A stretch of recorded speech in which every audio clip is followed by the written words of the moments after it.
Hey there, I'm Hannah, your Excel teacher from Sheet Leveler, and today I've got a super quick and easy trick for you. Ever needed to turn positive numbers into negatives in Excel without manually retyping everything? Maybe you're dealing with expenses, accounting data, or just fixing a mistake. But trust me, this trick is going to save you tons of time. Let's dive in. First, in any empty cell, type -1. This little number is going to help us flip all the values in one go.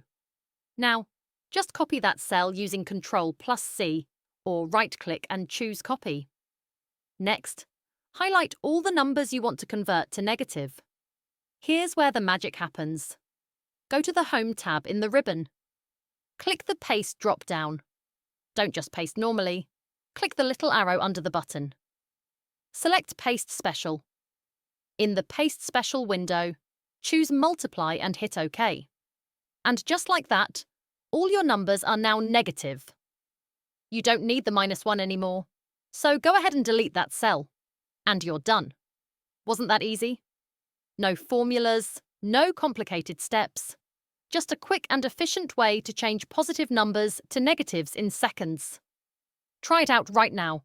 Pause the video and give it a go in Excel. And let me know in the comments. Did this trick help you? If you found this useful, don't forget to like, subscribe, and hit that notification bell for more Excel time savers. Thanks for watching, and I'll see you in the next video.